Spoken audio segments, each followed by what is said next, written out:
ونشهد أن سيدنا ومولانا محمدا عبده ورسوله صلى الله تعالى عليه وعلى آله وأصحابه وبارك وسلم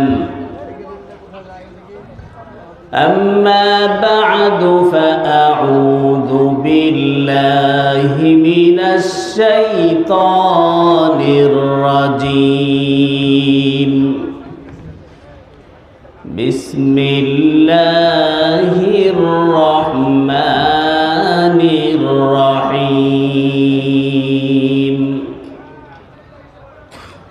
يا أيها الذين آمنوا أطيعوا الله وأطيعوا الرسول وأولي الأمر منكم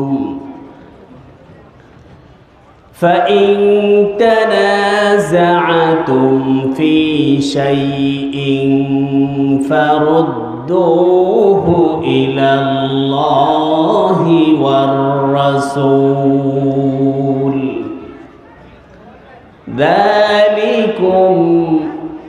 ذلك خير وأحسن تأويلا صدق الله مولانا العظيم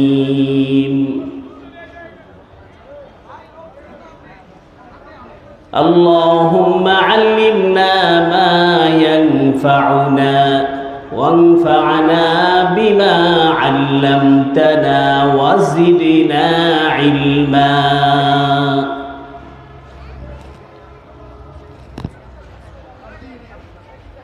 আজকের এই মহতি জলসার শ্রদ্ধেয়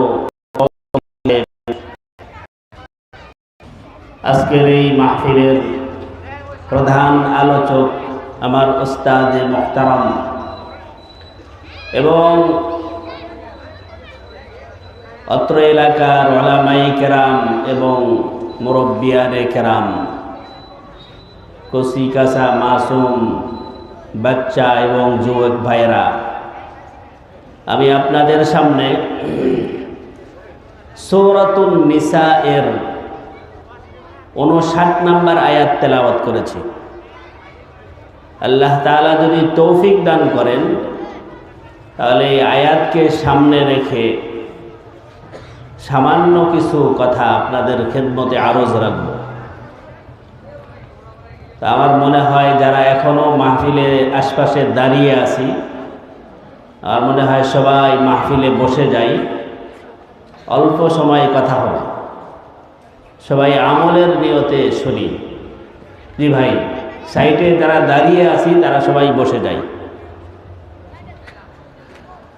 আসলে মূলত আমার উস্তাজে মুহতারাম মুফতি মিজানুর রহমান সাঈদ সাহেব দামাত বারাকাতুহুম উনি আলোচনা করবেন। তো আমাকে কিছু সময় দেওয়া হয়েছে। তো হুজুর তো বুখারী শরীফের শেষ হাদিস পড়ে হাদিস সংক্রান্ত অনেক আলোচনা করবেন। তো যেই মাদ্রাসার এই মাহফিল, ওই মাদ্রাসাতে ফতোয়া বিভাগও আছে, ইসলামী আইন বিভাগ এটাও আছে। তো আমি খেয়াল করেছি ইসলামী আইন বিভাগ সম্পর্কে কিছু কথা আলোকপাত করার জন্য। তো আল্লাহ তাআলা যতটুকু তৌফিক দেয় আমি আলোচনা করব। তবে আমার উস্তাদে মুহতারাম আসলেই আমি আমার বয়ান ছেড়ে দিব, এটা আমার নিয়ত। তো সবাই আমরা যে আয়াতটা আমি পড়লাম সূরাতুন নিসা এর 59 নম্বর আয়াত, এই আয়াতের অর্থ খেয়াল করি। আল্লাহ তাআলা বলেন, ইয়া আইয়ুহাল্লাযীনা আমানু, হে ঈমানদারগণ।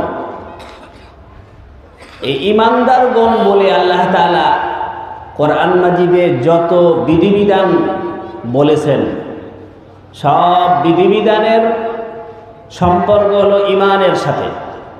অর্থাৎ এই বিধিবিধান যদি মানে তাহলে তারা প্রকৃত ইমানদার হতে পারবে। তো এই আয়াতে সর্বপ্রথমেই ইমানদারদেরকে সম্বোধন করে আল্লাহ তাআলা একটা কথা বলতেছেন। আবার এই কথার শেষেও আল্লাহ তাআলা ইমানদারদেরকে সম্বোধন করে বলছে যে তোমরা এই কথাগুলো মেনে নাও যদি তোমরা আল্লাহ এবং পরকালে বিশ্বাসী হও। তাহলে শুরুতেও ইমানদারদের কথা বলছেন, আবার শেষেও কিন্তু ওই ইমানের কথাই বলেছেন। তাহলে এর থেকে কিন্তু বোঝা যায় যে এই কথাগুলো ইমানের সাথে এত ঘনিষ্ঠভাবে জড়িত, এই কথাগুলো না মানলে ইমানই থাকবে না। তো আমরা খেয়াল করি আয়াতের অর্থটা। আল্লাহ তাআলা বলেন, হে ইমানদারগণ, আতিউল্লাহ ওয়া আতিউর রাসূল, তোমরা আল্লাহর আনুগত্য করো এবং রাসূলের আনুগত্য করো। ওয়া উলিল আমরি মিনকুম, এবং তোমাদের মধ্যে যারা উলুল আমর তাদের আনুগত্য করো। আপাতত উলুল আমর এতটুক শব্দই থাকুক, পরে ব্যাখ্যা পেশ করা হবে। তাহলে এই আয়াতের এতটুকুর দ্বারাই আমরা কি বুঝলাম ভাই? কয়টা জিনিসের আনুগত্য করতে আল্লাহ তাআলা বললেন? 3টা জিনিস। কথা খুব ভালো করে খেয়াল করেন, আল্লাহ তাআলা 3টা জিনিসের আনুগত্য করতে বলেছেন। প্রথম হলো আল্লাহর আনুগত্য, দ্বিতীয় হলো রাসূলের আনুগত্য, আর তৃতীয় হলো উলুল আমর এর আনুগত্য। আমাদের দেশের কিছু ভাইয়েরা আছে যারা বলে তারা 3টা মিথ্যা প্রচার করে সমাজে, এবং আমি মনে করি এই 3টা মিথ্যা তারা প্রচার করে সক্ষম হয়ে গেছে। সেই 3টা মিথ্যা কি কি? প্রথম মিথ্যা যে কোরআন আর হাদিস ছাড়া কিছুই মানা যাবে না। এরকম কিছু লোক আমাদের দেশে আছে না নাই ভাই? আছে। তারা কিন্তু বলে যে কোরআন আর হাদিস এই দুইটার বাইরে কিছুই মানব না। এটা কিন্তু একটা মিথ্যা কথা, কারণ কোরআন হাদিসের বাইরেও মানতে হবে, তারাও মানে। আমি দলিল প্রমাণ দিয়ে দেখায় দিব যে তারাও মানে কোরআন হাদিসের বাইরের কথা, কিন্তু তারা এমনি মৌখিক বলে যে কোরআন আর হাদিস ছাড়া আমরা কিছুই মানি না। এটা তাদের মুখের কথা, বাস্তবে কিন্তু তা নয়। তাহলে এটা একটা মিথ্যা। দ্বিতীয় মিথ্যা, তারা বলে যে যদি মানুষ শুধু কোরআন আর হাদিসকে মানত তাহলে এত দলে বিভক্ত হতো না, বিশেষ করে 4 দলে বিভক্ত হতো না, সবাই এক দল থাকতো। সবাই যদি শুধু কোরআন আর হাদিসকে মানত তাহলে 4 দলে বিভক্ত হতো না, সবাই এক দল থাকতো। এটাও একটা মিথ্যা কথা। কিভাবে মিথ্যা আমি কিছু পরে এটার বিশ্লেষণে আসতেছি। নাম্বার 3 মিথ্যা কথা, যে ইমামগণ, ইমাম আবু হানিফা, ইমাম মালিক, ইমাম শাফিঈ, ইমাম আহমদ ইবনে হাম্বল, এই যে ইমামগণ অতীত হয়ে গেছেন, ওনাদের যে মত, ওনাদের যেই মত, সেই মতগুলোকে প্রচার করা হয় যে ওইটা কোরআন হাদিসের মত না, ওনাদের নিজস্ব ব্যক্তিগত মত। এটাও আরেকটা মিথ্যা কথা। তো কয়টা মিথ্যা কথা প্রচার করছে সমাজে? 3টা। সবাই খেয়াল করেন। 1 নাম্বার, যে কোরআন আর হাদিস ছাড়া কিছুই মানব না, শুধু কোরআন আর হাদিস মানি, আর কিচ্ছু মানি না। এইটা প্রথম মিথ্যা কথা। তাহলে এই মিথ্যা কথার বিশ্লেষণ একটু সবাই খেয়াল করি।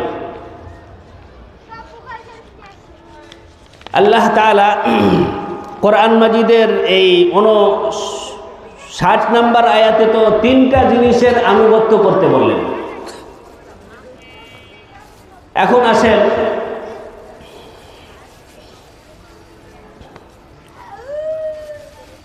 কোরআন আর হাদিস ছাড়া যে সাহাবায়ে কেরামও অন্য জিনিস মানছেন, যেইটা মানছেন সেটার কথা পরে বলি, আগে একটা হাদিস শোনাই আপনাদেরকে। হাদিসটা বুখারী শরীফে আসছে, হাদিস নাম্বার 946 নাম্বার হাদিস। হাদিসটা হলো এরকম যে আমাদের নবী খন্দকের যুদ্ধের পরে, খন্দকের যুদ্ধ শেষ করেই সাহাবায়ে কেরামদেরকে নির্দেশ দিলেন যে তোমরা সবাই এখনই রওনা দাও, রওনা দিয়া বনু কুরাইজা এই গোত্রে গিয়া তোমরা আসরের নামাজ পড়বে। আল্লাহর নবীর ভাষাটা এরকম ছিল, লা ইউসাল্লিয়ান্না আহাদুনিল আসরা ইল্লা ফি বনি কুরাইজা। আল্লাহর নবী সাহাবায়ে কেরামদেরকে বললেন যে তোমাদের কেউ যাতে আসরের নামাজ বনি কুরাইজায় না পৌঁছে পড়ে না। তার মানে সবাই চলে যাও বনি কুরাইজায় পৌঁছে ওইখানে গিয়ে আসরের নামাজটা তোমরা পড়বে। তাহলে এইটা হলো হাদিস। রসুল যে নির্দেশ দিতেছে এটার নাম কি ভাই? হাদিস। সবাই খেয়াল করি। তা এখন সাহাবায়ে কেরাম রওনা দিছেন, রওনা দিয়ে যাইতেছেন, যাইতে যাইতে অর্ধেক রাস্তা যখন গেছে তখন সূর্য ডোবা ডোবা ভাব, এখন সূর্য ডুবে যেতেছে।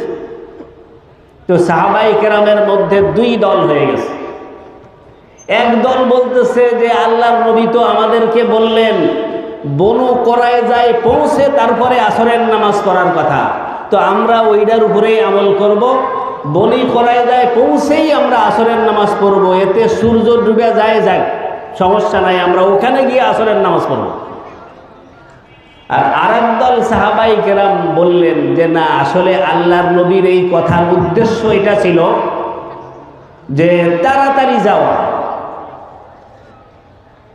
এটার উদ্দেশ্য হলো যে তাড়াতাড়ি সেখানে পৌঁছে যাও, কিন্তু নামাজ রাস্তায় কাজা করার কথা বলা হয় নাই। সুতরাং আমরা রাস্তায় নামাজ পড়ে নিই, নামাজ পড়ে নিয়ে তাড়াতাড়ি সেখানে পৌঁছে যাই। তো একদল সাহাবায়ে কেরাম রাস্তার মধ্যে আসরের নামাজ পড়লেন, আর একদল সাহাবায়ে কেরাম ওইখানে পৌঁছার পরে বেলা ডুবে গেছে, প্রায় এশার নামাজের কাছাকাছি সময় চলে আসছে, তখন মাগরিবের নামাজ পড়ছেন। এই 2 দল হয়েছে। এখন আপনারা বলেন যে সরাসরি হাদিসের উপরে আমল করছে কিন্তু ওই সমস্ত সাহাবী যারা ওখানে গিয়েই আসরের নামাজ পড়ছে, সরাসরি হাদিসের উপর আমল করলো না। কারণ আল্লাহ নবী বলছেন যে তোমাদের কেউ যাতে ওইখানে না পৌঁছে আসরের নামাজ না পড়ে, ওইখানে পৌঁছে তারপরে আসর নামাজ পড়বে। তাহলে ওনারা কিন্তু সরাসরি হাদিসের উপরে আমল করছেন। আর আরেক দল সাহাবায়ে কেরাম ওনারা বললেন যে না, আল্লাহর নবীর এই কথাটার উদ্দেশ্য কি ছিল, ওনারা উদ্দেশ্য বাইর করছে, বাইর করে ওনারা রাস্তার মধ্যে কিন্তু নামাজ পড়ে নিছেন, কিন্তু বাহ্যিক দৃষ্টিতে মনে হইতেছে যে ওরা হাদিসের খেলাফ করছে। কারণ আল্লাহ নবী তো রাস্তার মধ্যে নামাজ পড়তে বলেন নাই, ওইখানে গিয়ে নামাজ পড়তে বলছেন। তো এই 2 দল হয়ে গেছে। এই যে যারা রাস্তার মধ্যে নামাজ পড়লো, এদেরকে আমরা আমাদের পরিভাষাগতভাবে বুঝি যে এরা হলো মাযহাব মানছে। কি মানছে ভাই? মাযহাব। কারণ এই হাদিসের থেকে কি বোঝা গেছে, সারাংশ কি, এই হাদিসটা কেন আল্লাহর নবী ব্যক্ত করছেন, ওইটাকেই বলা হয় মাযহাব। তো ওনারা মাযহাব মানছে।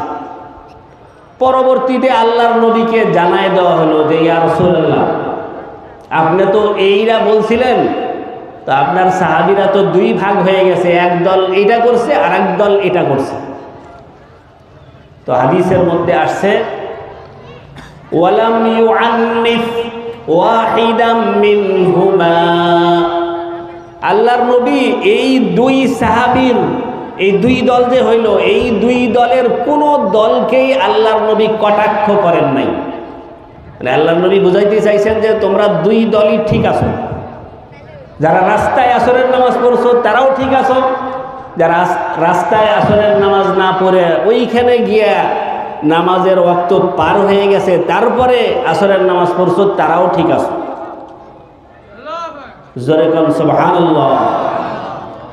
তাহলে এখান থেকে কিন্তু বোঝা গেল যে মাযহাব নামক একটা জিনিস আছে। যদিও বাহ্যিক দৃষ্টিতে মনে হতেছে যে ওরা হাদিসের বিপক্ষে আমল করলো, কিন্তু আসলে ওইটা হাদিসের বিপক্ষে না, আল্লাহর নবী এটাকে সাপোর্ট করে গেলেন।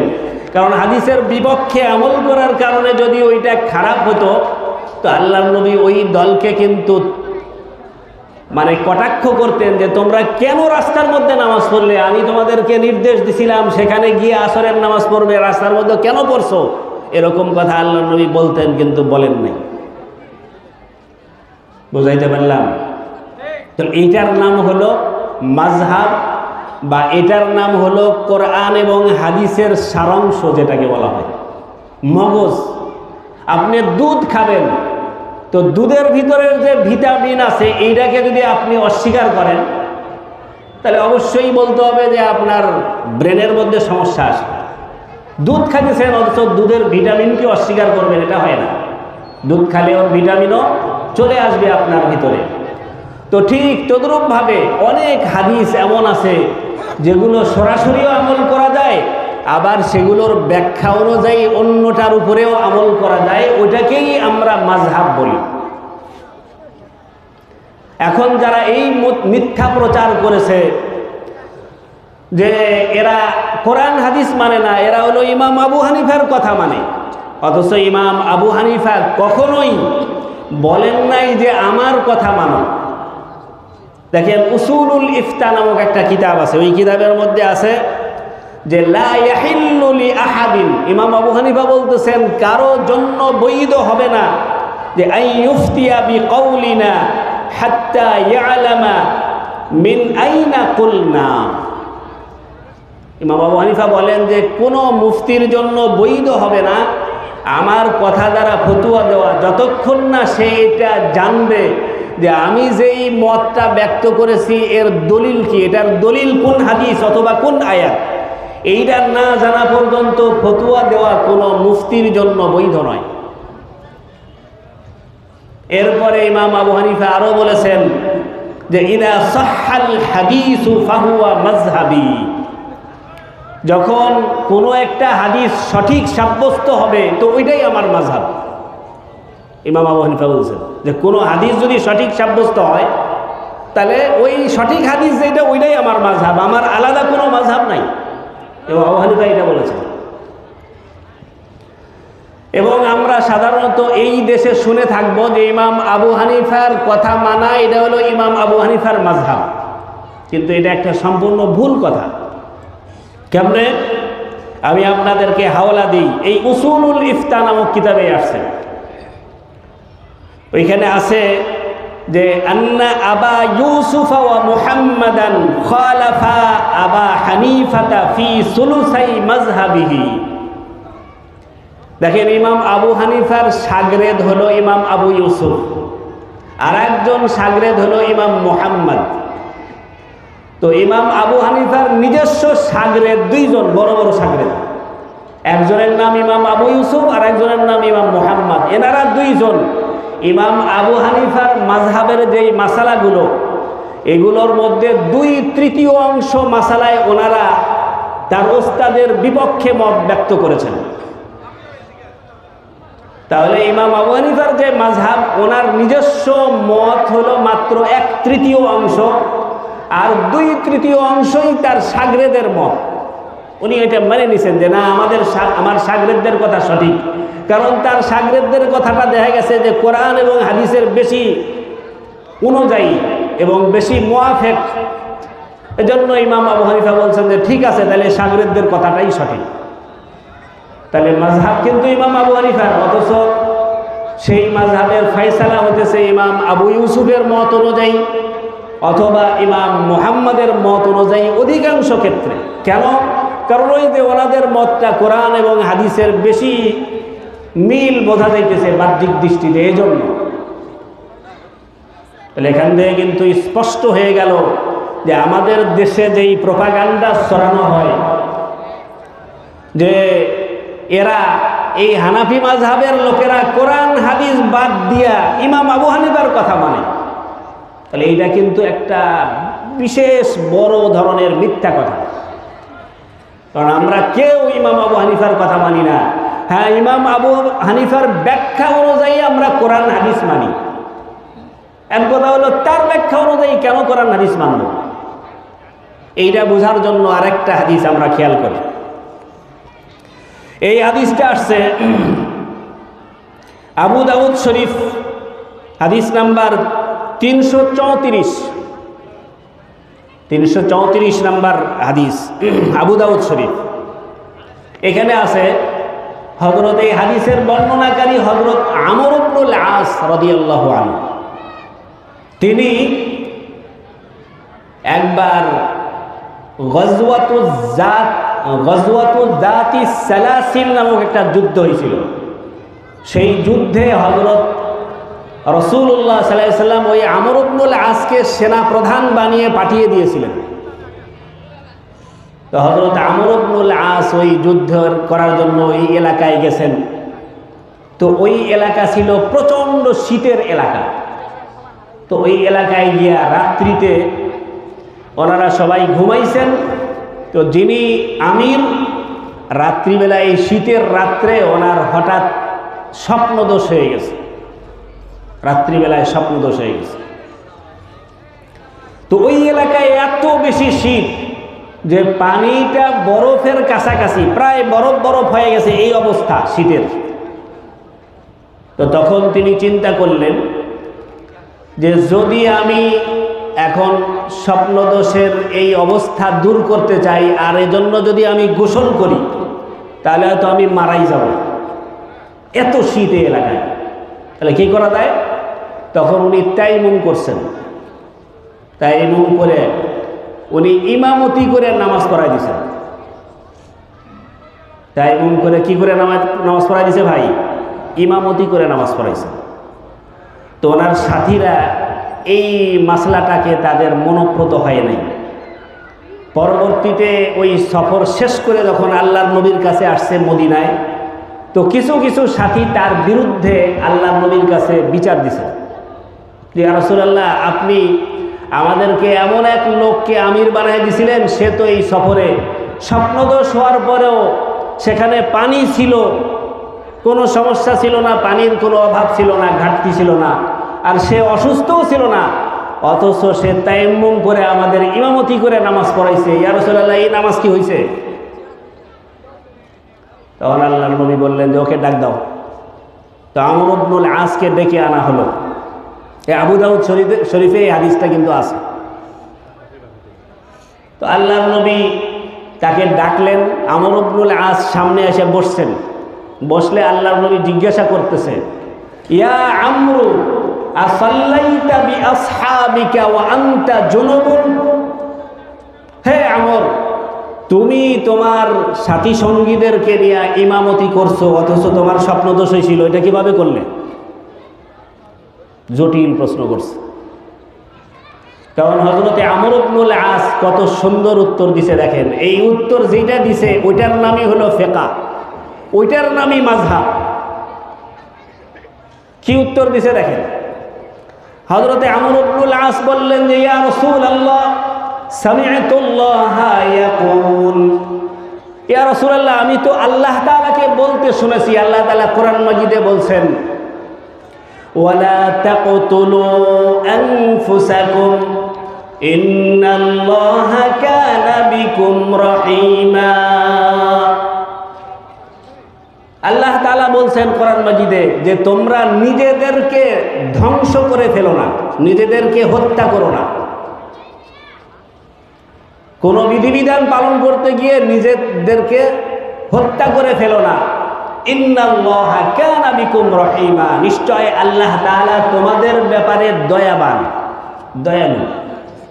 তো আল্লাহ তাআলা যেহেতু কোরআন মাজিদে এক জায়গায় এই কথা বলছেন, ইয়া রাসূলুল্লাহ, আমি দেখলাম যে এই যে গোসল করার বিধান, এটা তো এই এলাকার জন্য এমন কঠিন বিধান হয়ে গেছে, কারণ এই এলাকায় শীত বেশি। তো এত শীতের মধ্যে যদি আমি পানি দিয়া গোসল করি তাহলে হয়তো আমি মারাই যাব। তাহলে তো এই আয়াতের দৃষ্টিভঙ্গিতে আমি তখন অন্যায় করে ফেলব। সুতরাং ইয়া রাসূলুল্লাহ, আমি এই আয়াত থেকে মাসলা এটা বাইর করছি, তাহলে আমার জন্য তায়াম্মুম করা বৈধ হবে। তো এই জন্য আমি তায়াম্মুম করে নামাজ পড়ছি ইয়া রাসূলুল্লাহ। তো আল্লাহ নবীকে যখন এইভাবে বুঝাইলেন, তো এই হাদিসের শেষে আছে ফাদাহিকা রাসূলুল্লাহ সাল্লাল্লাহু আলাইহি ওয়াসাল্লাম ওয়া লাম ইয়াকুল শাইআ। আল্লাহর নবী এই আমর ইবনুল আসের উত্তর শুনে আল্লাহর নবী হেসে দিয়েছেন। হাসার পরে আল্লাহর নবী আর কিচ্ছুই বলেন না যে তুমি কেন তায়াম্মুম করলে, তোমার তায়াম্মুম করা হয় নাই, তোমার নামাজ হয় নাই, কিছুই বলেন নাই। তাহলে দেখেন এইখানে সরাসরি কোরআনের বিধান কি ছিল, যেহেতু তোমার পানি আছে, তুমি অসুস্থও না। হ্যাঁ, অসুস্থ হলে তায়াম্মুম করা যায়, আবার পানি না থাকলে সেই এলাকায় তায়াম্মুম করা যায়। তো এইখানে তো পানিও ছিল, আবার ওই লোকটা অসুস্থও না, তাহলে কিসের ভিত্তিতে সে তায়াম্মুম করবে? কিন্তু উনি আরেকটা আয়াতের দৃষ্টিভঙ্গিতে উনি তায়াম্মুম করছেন। তো এই যে ব্রেনটা, এইটাকেই বলা হয় ফিকহ, এইটার নামই হলো মাযহাব। জোরে কোন সুবহানাল্লাহ। আল্লাহর নবী কিন্তু আর কোনো প্রতি উত্তর করেন নাই, বরং আল্লাহর নবী হাসে দিয়েছেন এবং তাকে আর কিছুই বলেন নাই। মুহতারাম উপস্থিতি, এজন্য ফিকহকে যদি কেউ অস্বীকার করে, ফিকহ কোরআন হাদিসের মগজ, যেইটা বোঝা গেল কোরআন হাদিস থেকে, অথবা দুই তিনটা কোরআনের আয়াত, অথবা একটা আয়াত, দুইটা আয়াত, অথবা তিনটা হাদিস মিলাইয়া যেই জিনিসটা বোঝা গেল, এইরকম জিনিসকে বলা হয় ফিকহ, যেটা বিচক্ষণ ওলামায়ে কেরাম বের করেছেন। তো এইটা যদি কেউ না মানে, সে ধরা হবে যে সূরা নিসার 59 নম্বর আয়াত সে মানল না। কারণ 59 নম্বর আয়াতে আল্লাহ তাআলা তিনটা জিনিস মানার কথা বলছেন। কয়টা জিনিস ভাই? তিনটা জিনিস। তাহলে ওখানে আবার আমরা আসি আগের কথায়। আল্লাহ তাআলা বলছেন, ইয়া আইয়ুহাল্লাযীনা আমানু আতিউল্লাহা ওয়া আতিউর রাসূলা ওয়া উলিল আমরি মিনকুম। হে ঈমানদারগণ, তোমরা আল্লাহর আনুগত্য করো, রসুলের আনুগত্য করো এবং উলিল আমর এর আনুগত্য করো। তাহলে তিনটা জিনিসের আনুগত্য এই আয়াতে বলা হয়েছে। এখন যদি কেউ বলে যে আমরা শুধু কোরআন আর হাদিস মানি, এর বাইরে কিছুই মানব না, তাহলে এই আয়াতকে তারা অস্বীকার করলো কিনা ভাই বলেন? তাহলে এই আয়াতকে তো মানা হলো না। আল্লাহ তাআলা এই আয়াতে তো তিনটা জিনিস মানার কথা বলছেন, আপনি দুইটা মানবেন আর একটা মানবেন না কেন? এখন আসি এই আয়াতের ওই উলিল আমর, তৃতীয় নাম্বার যে জিনিস, সেটার ব্যাখ্যায় আসি আমরা। আল্লাহ তাআলা যে তৃতীয় নাম্বারে বললেন যে উলিল আমর, তোমরা উলুল আমরকে মানো, এইটার দুইটা ব্যাখ্যা আছে। তাফসিরে ইবনে কাসিরের মধ্যে আছে দুইটা ব্যাখ্যা। প্রথম ব্যাখ্যা হলো ইসলামী রাষ্ট্র ব্যবস্থার প্রশাসক যারা, তাদেরকে মানো। উলিল আমর বলতে বোঝানো হয়েছে আল উমারা মিনাল হুকুমাতিল ইসলামিয়া, অর্থাৎ কোন রাষ্ট্র যদি ইসলামী শাসকের দ্বারাই পরিচালিত হয়, কোরআন এবং হাদিস দ্বারা যদি ওই রাষ্ট্র পরিচালিত হয়, তাহলে সেই রাষ্ট্রের রাষ্ট্রপ্রধান এবং ডিসিএসপি যারা আছে তাদেরকে মানা জরুরি, মানতেই হবে। এটা প্রথম তাফসীর। তাহলে এখন আপনারা বলেন যে আমাদের নবীর ইন্তেকালের পরে 4টা খলিফা পর যে খলিফা হইছেন, ওনারা কি কোরআন হাদিস দিয়ে দেশ শাসন করছেন না নিজস্ব মন গড়া আইনে? কোরআন হাদিস দিয়ে, তাই না? তাহলে এই 4 খলিফার আমলে যে সমস্ত বিধিবিধান আসছে, এই আয়াতের দ্বারাই কিন্তু বোঝা যাচ্ছে সেগুলো মানতে হবে। তাহলে এখন আসেন, হযরত ওমর রাদিয়াল্লাহু আনহুর জামানায়, এর আগ পর্যন্ত তারাবি বিক্ষিপ্তভাবে হতো। হযরত ওমরের জামানায় তারাবি সব এক জামাত করে দেওয়া হলো এবং 20 রাকাত করে দেওয়া হলো। এটা ওমরের আমলে। এখন যদি কেউ বলে যে আমরা ওমরের এইটা মানি না, তাহলে এই আয়াত কি তারা মানলো? কি বলেন? ওমর কি এই আমাদের দেশের প্রেসিডেন্টের মতো? যার সম্পর্কে রাসূল সাল্লাল্লাহু আলাইহি সাল্লাম জান্নাতি হওয়ার সুসংবাদ দিয়ে দিয়েছেন যে উনি জান্নাতি। তাহলে এইরকম লোক রাষ্ট্র পরিচালনা করতেছে আর তার বিধানকে সে 20 রাকাত তারাবি করে দিল, এখন বলতেছে এইটা বেদাতে ওমারি, ওমরের বেদাত, সুতরাং ওইটা আমরা মানব না। তাহলে আল্লাহ তাআলা তো বললেন যে ওয়া উলিল আমরি মিনকুম, তোমাদের রাষ্ট্রপ্রধান যারা তাদের বিধান মানো, তো মানলো না, গেল একটা অমান্য। দ্বিতীয় নাম্বার হলো হযরত ওমরের খেলাফত আমলে, হযরত ওমরের খেলাফত আমলে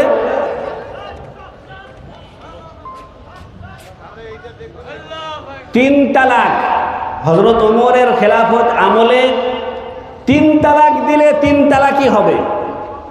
এর আগ পর্যন্ত 3 তালাক এক বৈঠকে দিলে, একসাথে দিলে 1 তালাক গণ্য হতো এক পর্যন্ত, কিন্তু ওনার আমলে এসে এটা সিদ্ধান্ত হয়ে গেল রাষ্ট্রীয়ভাবে তো এখন থেকে 3 তালাক দিলে 3 তালাকই হবে।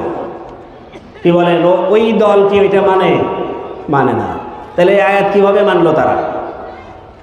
নাম্বার 3, হযরতে ওসমান রাদিয়াল্লাহু আনহুর খেলাফত আমলে জুমার আজান আরেকটা তৈরি করা হলো। তো এই আরেকটা আজান যে তৈরি করা হলো, তারা কিন্তু বলে যে এইটা হযরত ওসমানের বেদাত, এটা আমরা মানি না। তাহলে তারা উলিল আমর কিভাবে মানলো বলেন? এই জন্য মুহতারাম হাজিরিন, যারা মাযহাবকে অস্বীকার করে এবং তারা বলে যে যদি মাযহাব না মানতো, সবাই শুধু কোরআন হাদিস মানতো, তাহলে এই 4 দল হতো না, অথচ তাদের মধ্যেই 25 দল আছে। অথচ তাদের মধ্যেই কত দল আছে ভাই? কেউ কেউ বলছেন 19 দল, কেউ কেউ বলছেন 25 দল আছে।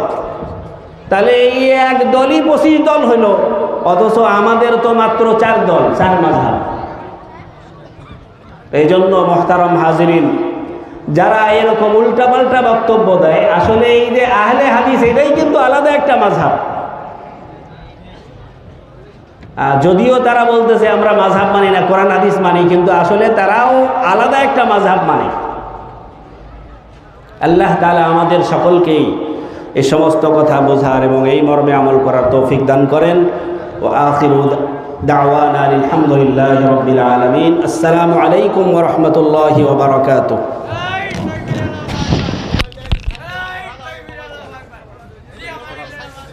এতক্ষণ পর্যন্ত গুরুত্বপূর্ণ তকরীর পেশ করলেন শাইখুল হাদিস আল্লামা মুফতি আব্দুল ওয়াহাব সাহেব, জামাত বারকাতুল সিরাজগঞ্জ।